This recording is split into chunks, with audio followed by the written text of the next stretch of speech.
It's always a pleasure to have you on the show. And considering how busy the Vegas Golden Knights were over the last week or so, this is a nice time to catch up again. When you look at the Golden Knights, how aggressive they were in this deadline period, it kind of was coupled with some struggles on the ice. They had this little bit of a rough patch.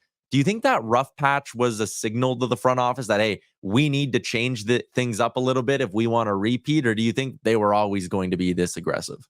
So they specifically said, no, it was not. We are planning on doing what we were planning on doing. However, I don't think they were planning on buying a defenseman. I think you're right in that they were trying to be very aggressive. The plan was we need to buy some pieces for now and the future. Hannafin's probably a guy they're going to keep in the future. Hurdle's a guy they certainly have in the future.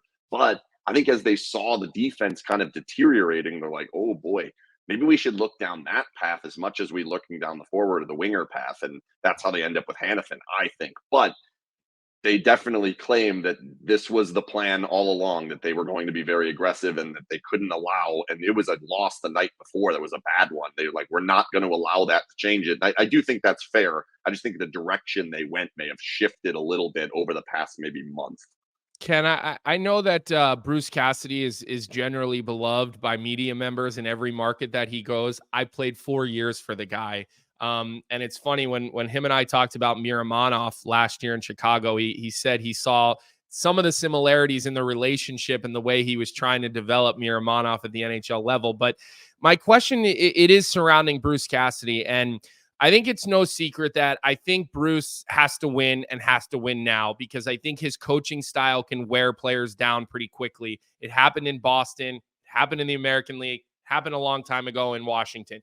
Do you think that plays into why they're so aggressively going for Stanley Cups? Because they know they have one of the best coaches in hockey, period. But I do think his window is smaller than some guys' windows may be. I think they're aware of that. I think they know that over time, this could become a problem. And we've already started to see a little bit of it here. Like Alec Martinez wasn't particularly playing very well, and they still go with Zach Whitecloud as the one that's benched. It tends to always be the younger guy that finds his way out of the roster for whatever reason. I think everybody knows what the reason there is. That's just the way Bruce Cassidy does it. I would not necessarily say, though, that that's why they've been so aggressive. If you look back through their history, like, they were right there in the first year, and it's like, well, throw every pick we have to get Tomas Tatar. That didn't work, and they immediately turned that around to go get Max Pacioretty, eventually Mark Stone. Like, they have been very aggressive with 3 different coaches now.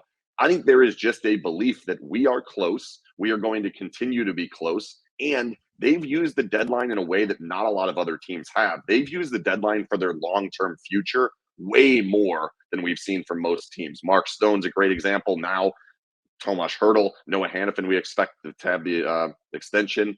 Ivan Barbashev last year. Like, they use it as the time to buy the long-term player and get that extra playoff run. When you look at the work they did around the deadline, and if I would have told you, let's say a month ago, hey, Mantha, Hertl, mind-blowing, and then Hannafin, and Brendan Brisson and the 2024 first rounder stay in their possession. How big of a win is that as well? Because making that pick and keeping a young roster piece like Brisson, that feels like a massive victory. I think if Brendan were a little bit better this season on the ice, it might feel a little bit more that way.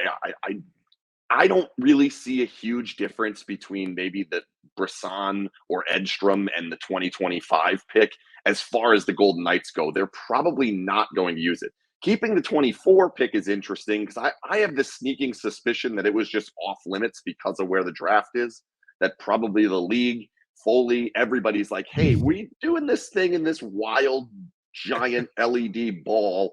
You can't not have a pick. All right, fine, we'll keep it. And everyone was on there. I agree with you that it probably is a win to have those players. I just want, or that pick and the extra player.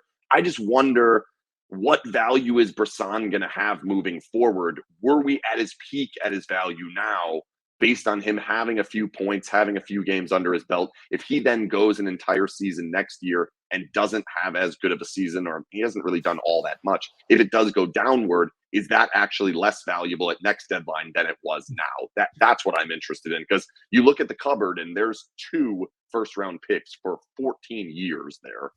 Not quite accurate, but 14 picks. They had a couple extra ones, but they have just 2 left through 2026. And that goes all the way back to 2017 where they had 2 extras. So they've given up a lot of first round picks. And another thing that's kind of become whatever a way people look at the Golden Knights is that they're cutthroat, right? There isn't really that huge sense of loyalty in a lot of cases. Marc-Andre Fleury always pops into my mind when I think about that. When you look at this upcoming summer now, a bit of a bigger picture question. You have Hurdle now with term, pretty decent cap hit. There's talk about the extension for Hanifin. What does that mean for the futures of Chandler Stevenson and Jonathan Marchessault? Is the writing potentially on the wall here? Do you think the Golden Knights have a chance to keep them in the mix even with all these ads? I definitely think the writing's on the wall to a certain degree. Like, they are going to have maybe $6 to $7 million. And as you put up there on the screen there, you're also seeing Pavel Dorofiev's going to probably be in the $1 million range. That one they're not going to let go. So that ticks another million off. I would be surprised if they don't want to at least keep Michael Amadio around. He's kind of turning into this like weird mini Mark Stone. Most people don't think of Michael Amadio as a pretty darn good defensive guy and an unbelievable stick, but he has it. So you don't just want to let that guy walk out the door. So the question becomes, how do they use this summer to buy more cap? That's what they've done most of these other summers. It's like, just pick a guy, throw him out the window. We'll take nothing in return except for the cap space, and that allows them a little bit more room. Like, is that another one of these defensemen? Do they go crazy and go with a bigger forward, which would be somebody off the board there to keep Marchessault around? I get the suspicion they view Stevenson a little bit higher than Marchessault because of the age, because of the fact that he plays center. The Golden Knights fan base, myself, do not agree. If Jonathan Marchessault is not on this team next year, it is an absolute travesty. It is a disaster. The man is the Golden Knights. You cannot just let him walk out the building 1 year off the Conn Smythe and don't put it past him to win it again. He's got 35 goals. Like, he might be the back-to-back Conn Smythe winner. There's no way he cannot be a Golden Knight. It's ridiculous. Yeah. It's ridiculous. I love the TB12, by the way. I love the Let's TB12. Go. Wear that with in front of Bruce Cassidy. He'll love that.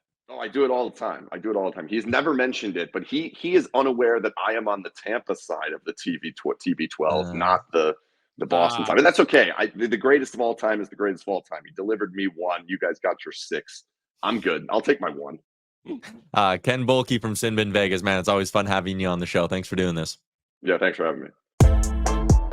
What's up, hockey fans? If you enjoyed that video, then you need to be hitting the subscribe button right here at Daily Faceoff. Exclusive interviews and analysis from our hockey insider Frank Saravalli, fantasy updates from Brock Sagan, and a daily live show at noon Eastern, Monday through Friday. You don't want to miss any of the fantastic content, so hit that subscribe button.